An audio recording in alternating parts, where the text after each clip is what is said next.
शाम का समय था। सर्दी बढ़ते ही जा रही थी।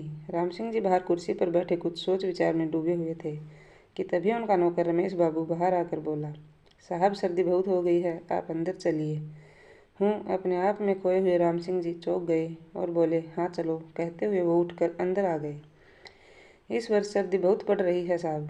रमेश बाबू कुर्सी उठाकर उनके साथ चलते हुए बोला, ओस भी बहुत पड़ती है, सुबह सब भीगा भीगा रहता है, जैसे रात भर बारिश हुई हो। रमेश बोलते जा रहा था, पर राम सिंह जी की तरफ से कोई प्रतिक्रिया न पाकर बड़बड़ाता हुआ रमेश स्वयं ही खिसिया कर चुप हो गया। रमेश उनके अकेलेपन का साथी था।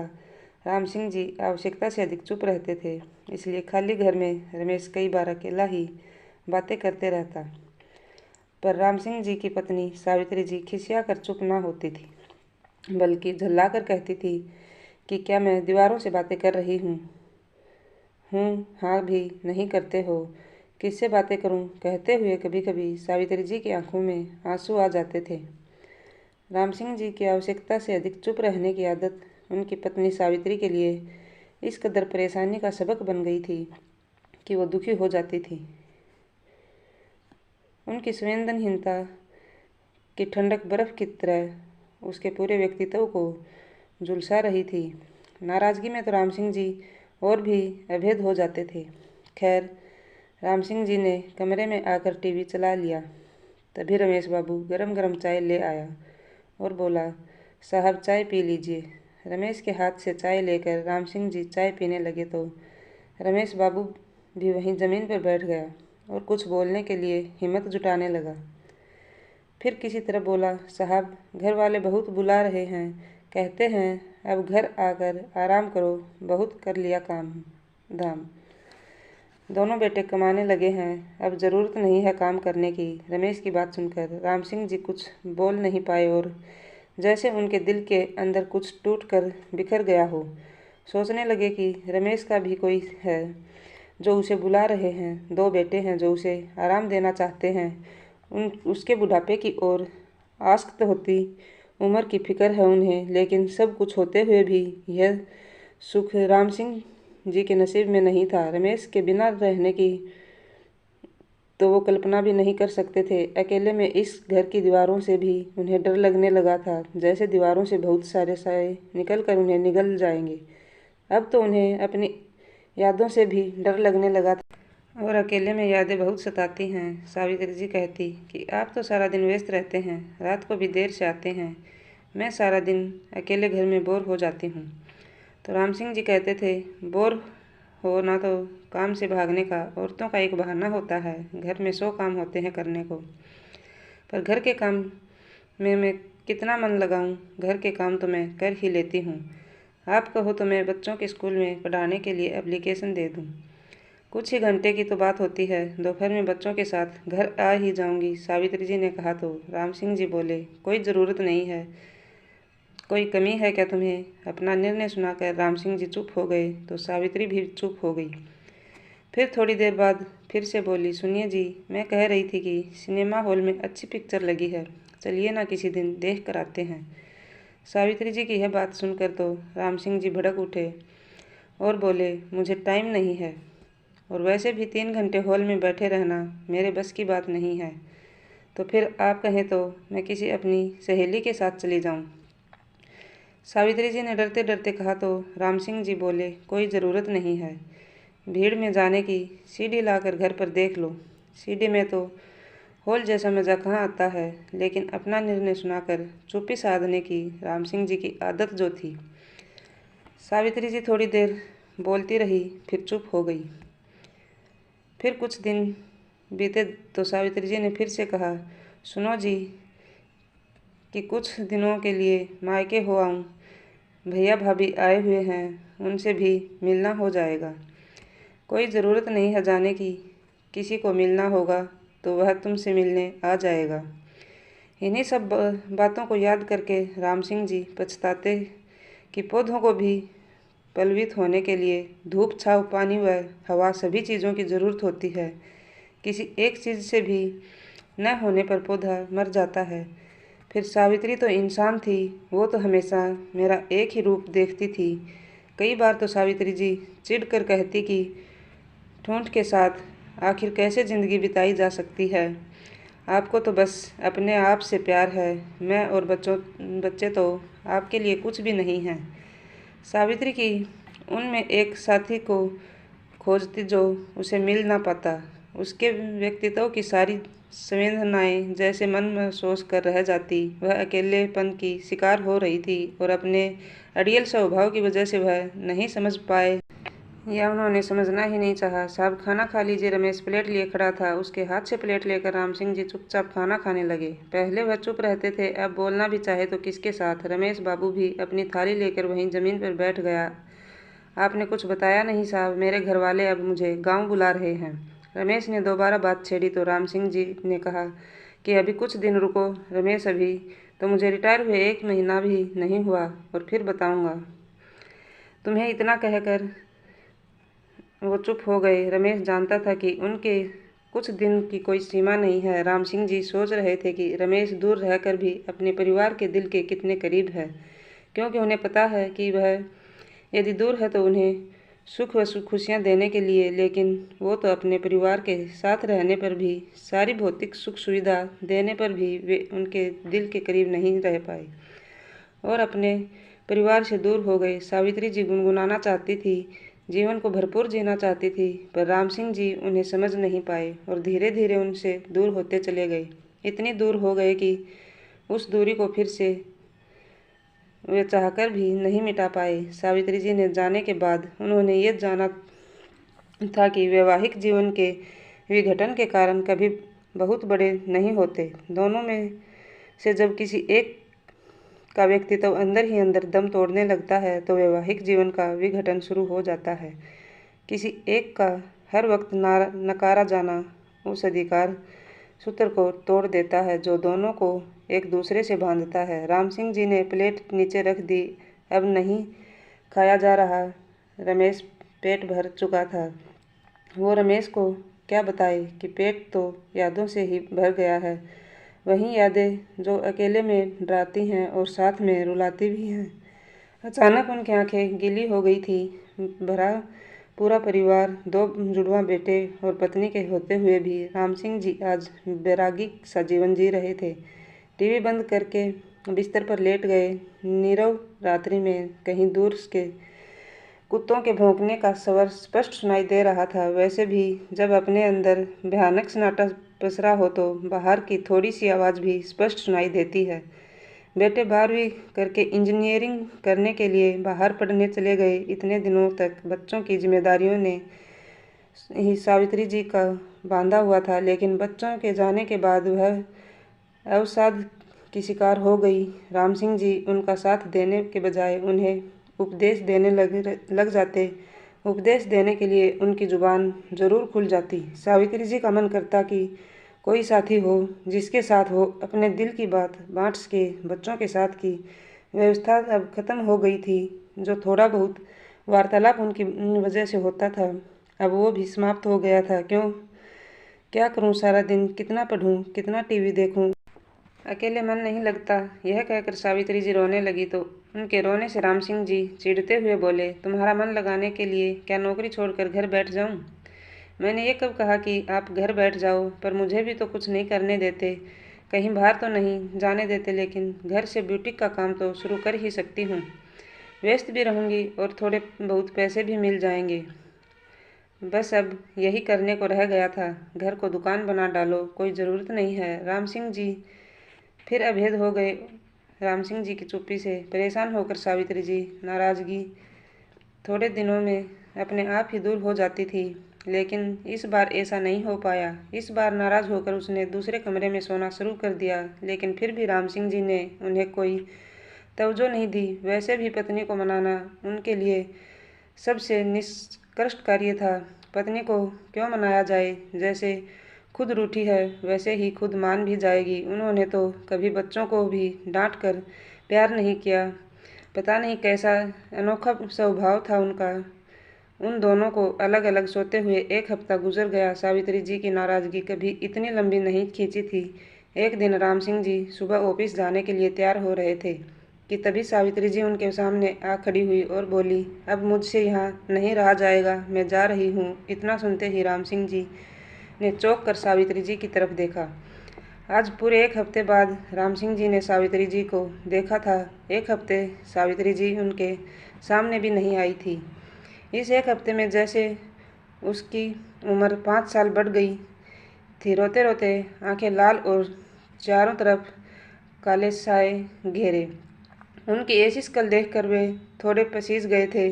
ये क्या कर रही हो तुम सावित्री? छोटी सी बात को तुल दे रही हो। सब ठीक हो जाएगा। राम सिंह जी धीरे से उसके कंधों को पकड़कर बोले। क्या ठीक हो जाएगा? सावित्री जी ने हाथ झटकाते हुए कहा। मैं अब यहाँ नहीं रह सकती। घर में रखे सामान की तरह आपकी बंदिशें किसी समय मेरी जान ले लेंगी। मेरे तन के साथ साथ मेरे मन मस्तिष्क पर भी बंदिशें लगा दी हैं आपने। मैं आपसे अलग कहीं जाना तो दूर की बात है, आपसे अलग सोच तक भी नहीं सकती। लेकिन अब मुझसे यह नहीं हो पाएगा। तो अब क्या करना चाहती हो तुम? वो व्यंग्य से बोले। मैं आज ही यहाँ से जाना चाहती हूँ। अपना घर संभालो आप। जब ऑफिस से आओगे तो मैं यहाँ नहीं मिलूँगी। सावित्री जी की बातें सुनते ही राम सिंह जी और भी भड़क गए। उन्होंने कहा कि जाओ, तुम्हें जो करना है करो। जब सोच ही लिया है तो मुझसे क्यों कह रही हो? कहकर राम सिंह जी दनदनाते हुए ऑफिस चले गए। वह हमेशा की तरह जानते थे कि सावित्री जी ऐसा कभी नहीं कर सकती। इतनी हिम्मत नहीं थी सावित्री के अंदर कि वो इतना बड़ा कदम उठा पाती। लेकिन अपनी पत्नी को शायद वो पूरी तरह नहीं जानते थे। उस दिन उनकी सोच गलत साबित हुई। बिना संपंदन व जीवंतता के रिश्ते आखिर कब तक टिकते हैं? जब राम सिंह जी ऑफिस से लौटे तो सावित्री जी जा चुकी थी। घर में सिर्फ उनका नौकर रमेश बाबू था। सावित्री जी कहाँ है? उन्होंने रमेश से पूछा। मालकिन तो चली गई है साहब, कह रही थी मायके जा रही हूँ हमेशा के लिए। रमेश के मुंह से इतना सुनते ही राम सिंह जी भौचक्के रह गए। ऐसा क्या हुआ साहब? मालकिन क्यों चली गई? कुछ नहीं रमेश। क्या समझाते रमेश को वो? थोड़े दिन उनके लौट आने का इंतज़ार किया, फिर फ़ोन करने की कोशिश की, लेकिन सावित्री जी ने फ़ोन नहीं उठाया। मिलने की कोशिश की तो सावित्री जी ने मिलने से भी इनकार कर दिया। धीरे धीरे उन दोनों के बीच की दरार बढ़ती बढ़ती खाई बन गई। दोनों दो किनारों पर खड़े रह गए। मनाने की उनकी आदत ही नहीं थी। जो मना लाते तो नौकरी की व्यवस्था में एक के बाद एक व्यतीत होता रहा। एक दिन सब ठीक हो जाएगा, सावित्री जी लौट आएगी, यही उम्मीद धीरे धीरे धुंधली पड़ती जा रही थी। तब से राम सिंह जी ने अपना एकाकी जीवन नौकरी और रमेश के सहारे काट दिया। बच्चों के भविष्य की चिंता ने सावित्री जी को किसी तरह बांध रखा था उनसे।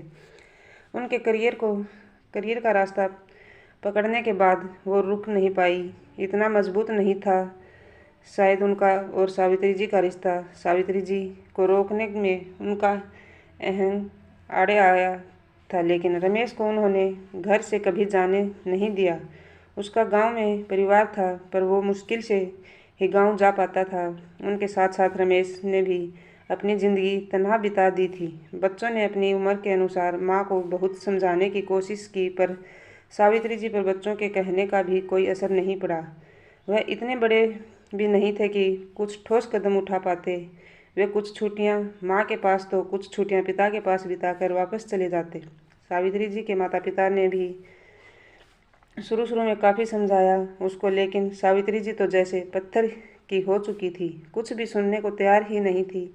हार कर सावित्री जी के भाई भाभी ने घर का एक कमरा किचन सावित्री जी को रहने के लिए दे दिया। कुछ पैसे उसके नाम बैंक में जमा कर दिए। बच्चों का खर्चा तो बच्चों के पिता उठा ही रहे थे। बेटों के इंजीनियरिंग पूरी हुई तो वो भी अपनी नौकरी करने लगे। आजकल एक बेटा दिल्ली रहता था और एक जयपुर में कार्यरत था। बेटों की नौकरी लगने पर भी ज़बरदस्ती माँ को अपने साथ ले गई। तो राम सिंह जी कई बार सोचते कि सावित्री जी उनके साथ ही वीरानगी महसूस करती थी, तो क्या अब बच्चों के साथ रह कर नहीं करती होगी? ऐसा तो नहीं था कि राम सिंह जी को सावित्री या बच्चों से प्यार नहीं था, पर चुप रहना था, शोक विहीन होना उनका स्वभाव था। अपना प्यार भी शब्दों से या हाव भाव से ज़्यादा व्यक्त नहीं कर पाते थे, लेकिन वे संवेदनहीन तो नहीं थे। प्यार तो अपने परिवार से वो भी करते थे। उनके दुख से चोट तो उनको भी लगती थी। सावित्री जी के अलग चले जाने पर भी उनके सुख दुख की चिंता तो उन्हें भी सताती थी। दोनों बेटों ने प्रेम विवाह किया। दोनों का विवाह एक ही दिन सावित्री जी के मायके में ही संपन्न हुआ। हालांकि बच्चों ने उनके पास आकर उन्हें सब कुछ बता कर उनकी राय मानकर उनके हाँ बोलने पर ही विवाह किया था। जब से सावित्री जी बच्चों के साथ रहने लगी, तब से राम सिंह जी सावित्री जी की तरफ से कुछ निश्चित हो गए थे। बेटों ने उन्हें भी कई बार अपने पास बुलाया, पर पता नहीं उनके कदम कभी क्यों नहीं बढ़ पाए।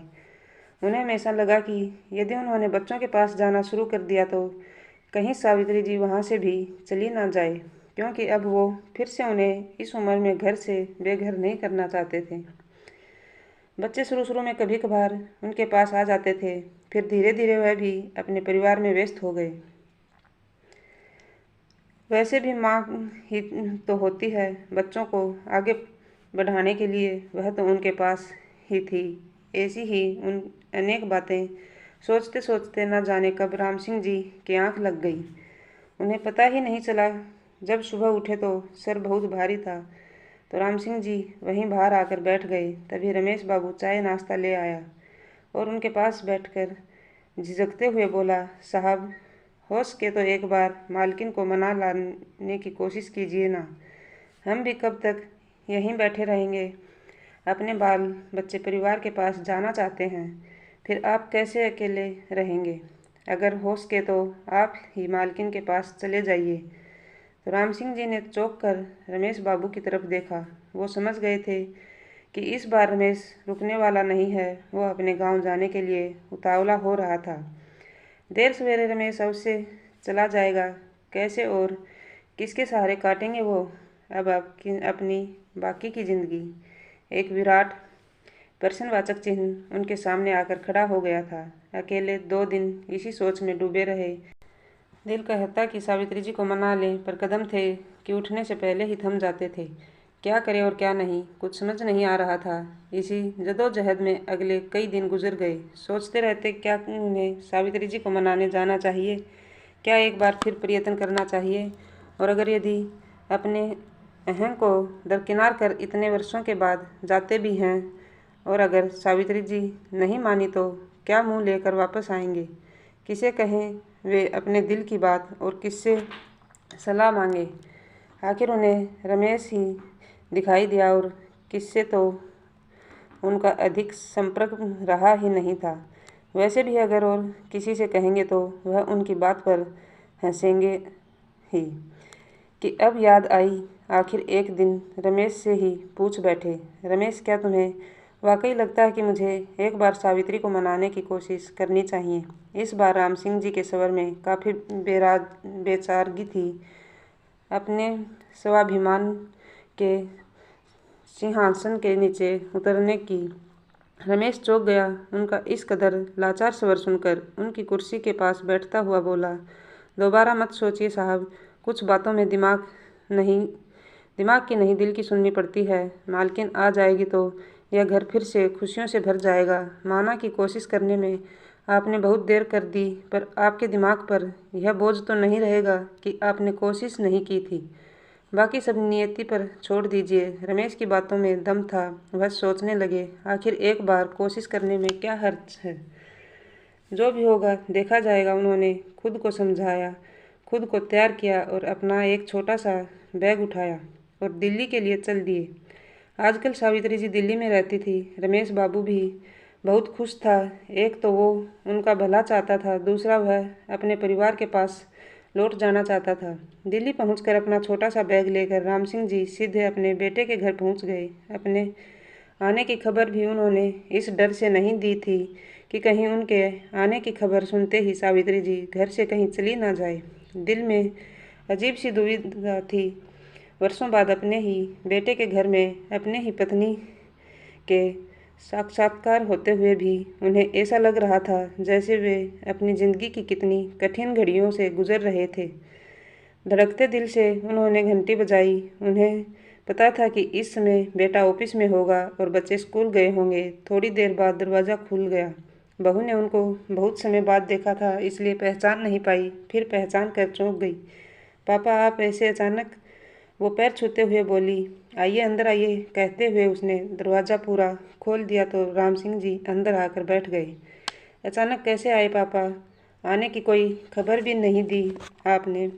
बहू का आश्चर्य अभी भी कम न हो रहा था। उन्हें एकाएक कोई जवाब नहीं सूझा। जरा पानी पिला दो बेटा, और एक कप चाय भी।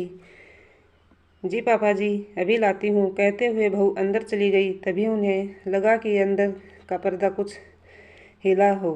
शायद सावित्री ही होगी, पर सावित्री बाहर नहीं आई। वे निरर्थक उम्मीद से उसी दिशा में ताकते रहे। तब तक बहू चाय लेकर नहीं आई। सावित्री कहाँ है? चाय का घूंट भरते हुए राम सिंह जी ने धीरे से पूछा। अंदर है। बहू भी उतने ही धीरे से बोलकर अंदर चली गई। थोड़ी देर बाद बहू बाहर आई और बोली, पापा जी, मैं जरा किसी काम से बाहर जा रही हूँ, फिर आते वक्त बच्चों को स्कूल से लेकर आऊँगी। फिर अंदर की तरफ नज़र डालते हुए बोली, आप तब तक आराम कीजिए, लंच पर रोहित भी घर आते हैं, कहकर वो बाहर चली गई। वो जानते थे कि बहू जानबूझकर इस समय चली गई, लेकिन अभी क्या करे? सावित्री जी तो बाहर भी नहीं आ रही, बात भी करे तो कैसे करे? थोड़ी देर वहीं चुपचाप बैठे रहे, फिर उठे और अंदर चले गए। अंदर जाकर देखा तो सावित्री जी चुपचाप खिड़की के पास बैठी बाहर की ओर देख रही थी। उन्हें ऐसे बैठे देखकर उन्होंने धीरे से पुकारा, सावित्री। तो सावित्री ने पलट कर देखा। इतने वर्षों बाद राम सिंह जी को अपने सामने देखकर सावित्री जी जैसे जड़वत हो गई। वह प्रश्नवाचक निगाहों से उन्हें देखने लगे और बोले, क्या करने आए हो अभी आप यहाँ पर? सावित्री, मैं तुम्हें लेने आया हूँ। वो बिना किसी भूमिका के बोले, वापस चलो, मुझसे जो गलती हुई है उसके लिए मुझे क्षमा कर दो। मैं समझ नहीं पाया तुम्हें, तुम्हारी परेशानियों को। सावित्री जी अपलक कर उन्हें निहारती रह गई। शब्द मानो सूख गए हों। बहुत कुछ कहना चाहती थी, पर समझ नहीं पा रही थी कि कहाँ से शुरू करें। किसी तरह खुद को शांत किया। थोड़ी देर बाद बोली, इतने वर्षों बाद गलती महसूस हुई आपको? जब खुद को ज़रूरत हुई पत्नी की, लेकिन जब तक पत्नी को ज़रूरत थी तब तो आपको कोई हमारी फिक्र नहीं थी। लेकिन मेरे अंदर अब आपके लिए कुछ नहीं बचा। अब मेरे दिल को किसी साथी की तलाश नहीं है। जिन भावनाओं को, जिन सुविधाओं को जीने की इतनी जदोजहद थी मेरे अंदर, वो सब वो तो कब की मर चुकी है। फिर अब क्यों आऊँ आपके बाकी के जीवन जीने का साधन बनकर? मुझे अब आपकी ज़रूरत नहीं है। मैं अब नहीं आऊँगी। नहीं सावित्री, राम सिंह जी ने आगे बढ़कर कहा, ऐसा मत कहो। साथी की तलाश कभी ख़त्म नहीं होती। हर उम्र, हर मोड़ पर साथी के लिए मन तरसता है। पशु पक्षी भी अपने लिए साथी ढूंढते हैं। यही प्रकृति का नियम है। मुझसे गलती हुई है, इसके लिए मैं तुमसे तहे दिल से माफ़ी मांग रहा हूँ। इस बार तुम नहीं, मैं आऊँगा तुम्हारे पास। इस बार तुम मेरे सांचे में नहीं, बल्कि मैं तुम्हारे सांचे में ढलूँगा। अपने हृदय से पूछो, क्या तुम सचमुच मेरा साथ नहीं चाहती? सचमुच चाहती हो कि मैं चला जाऊँ? सावित्री जी चुपचाप डबडबाई आंखों से उन्हें देखते रह गई। कितने बदल गए थे राम सिंह जी। समय ने और अकेलेपन ने उन्हें उनकी गलतियों का एहसास करा दिया था। पति पत्नी में से अगर एक अपनी मर्जी से जीता है तो दूसरे की मर्जी से मरता है। बोलो सावित्री, राम सिंह जी ने सावित्री जी के कंधों को पकड़कर धीरे से कहा, मैं अब तुम्हें लेने आ गया हूँ और अब तुम्हें लेकर ही जाऊँगा। राम सिंह जी पूरे विश्वास व अधिकार से बोले, लेकिन सावित्री जी ने उनके हाथों को अपने कंधे से अलग कर दिया। अब मुझसे न आया जाएगा राम सिंह जी। मेरे जीवन की धारा अब एक अलग मोड़ ले चुकी है। कितनी बार जीवन में टूटूं और फिर जुड़ूं। मुझ में अब ताकत नहीं बची। मैंने अपने जीवन को एक अलग सांचे में ढाल लिया है, जिसमें अब आपके लिए कोई जगह नहीं है। मैं अब नहीं आ पाऊंगी, मुझे माफ़ कर दो, कहकर सावित्री जी दूसरे कमरे में चली गई। ये उनके लिए स्पष्ट संकेत था कि वे अब जा सकते हैं। राम सिंह जी वहाँ खड़े अपनी उम्मीदों के टुकड़ों को बिखरते समय महसूस करते हुए फिर अपना बैग उठाया और बाहर निकल गए। बेटे के आने का भी इंतज़ार नहीं किया उन्होंने। दिल्ली से वापसी का सफ़र बेहद बोझिल लग रहा था। सब कुछ तो उन्होंने पहले ही खो दिया था, बस एक उम्मीद बची थी, आज वो भी टूट कर बिखर गई थी।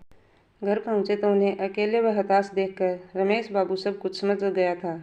कुछ नहीं पूछा, चुपचाप उनके हाथ से बैग लेकर अंदर रखाया और किचन में चाय बनाने चला गया। उधर सावित्री जी खिड़की के पर्दे के पीछे से थके कदमों से जाते राम सिंह जी को देखते रही, जब तक वे आंखों से ओझल नहीं हो गए थे।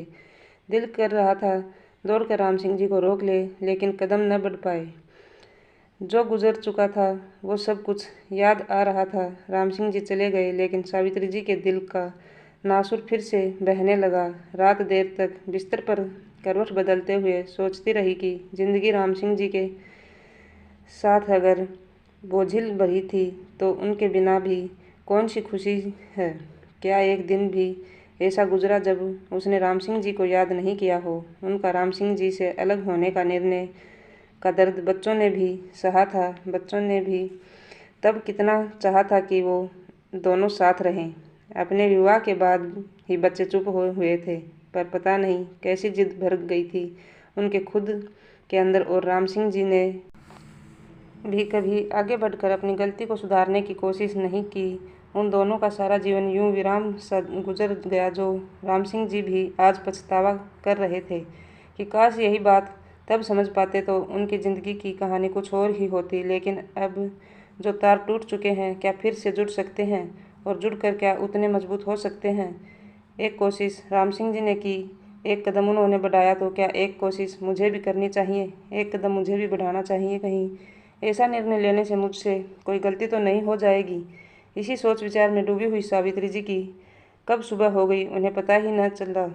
सुबह होते ही अनायास ही वो अपना बैग तैयार करने लगी। अपनी माँ को तैयारी करते देख बेटे बहू आश्चर्यचकित रह गए, पर उन्होंने कुछ न पूछना ही उचित समझा। मन ही मन सब समझ रहे थे, खुशी का अनुभव कर रहे थे। सावित्री जी जब जाने को हुई तो बेटे ने साथ में जाने की पेशकश की, पर सावित्री जी ने मना कर दिया। उधर राम सिंह जी उदास बैठे थे, तभी रमेश बाबू चाय बनाकर ले आए। उन्होंने चाय का पहला घूंट भरा ही था कि तभी डोरबेल बज उठी।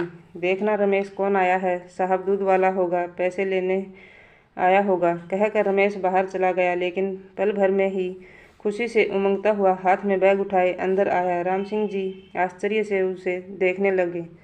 कौन है रमेश, कौन आया है, और ये बैग किसका है? बाहर जाकर देखिए साहब, समझ लीजिए पूरे संसार की खुशियाँ चलकर आज हमारे दरवाजे पर आ गई हैं, कहकर रमेश घर में कहीं गुम हो गया। राम सिंह जी उठकर जल्दी से बाहर गए तो देख दरवाजे पर सावित्री जी खड़ी थी। वह आश्चर्यचकित मुख से उसे देखते रह गए। सावित्री, तुम? उन्हें विश्वास नहीं हो रहा था। हाँ मैं, वो मुस्कुराते हुए बोली। अंदर आने के लिए नहीं कहोगे? सावित्री, मुझे माफ़ कर दो, बस अब कुछ मत कहो। आप भी मुझे माफ़ कर दो, जो कुछ हुआ वो सब बुला कर आई हूँ मैं। दोनों थोड़ी देर तक वहीं खड़े बातें करते रहे। तभी पीछे से कुछ आवाज़ सुनकर दोनों ने पीछे मुड़कर देखा तो रमेश मिठाई लिए खड़ा था। राम सिंह जी और सावित्री जी दोनों हंस पड़े। आज तो बहुत खुशी का दिन है साहब, इसलिए मुंह मीठा कीजिए, कहते हुए रमेश ने एक एक लड्डू उन दोनों के मुंह में रख दिया और उन्हें अंदर ले आया। थोड़ी देर बाद चाय नाश्ता देते हुए रमेश ने राम सिंह जी से कहा, साहब अब तो मैं अपने घर जा सकता हूँ ना? हाँ हाँ रमेश, क्यों नहीं, आज मैं तुम्हें किसी बात के लिए नहीं रोकूंगा, कहकर राम सिंह जी और सावित्री जी ने उसे खुशी खुशी अपने घर से विदा किया। आज राम सिंह जी और सावित्री जी भी दोनों बहुत खुश थे, क्योंकि कहीं ना कहीं उम्र के अंतिम पड़ाव पर भी अपने साथी की बहुत ज़रूरत होती है।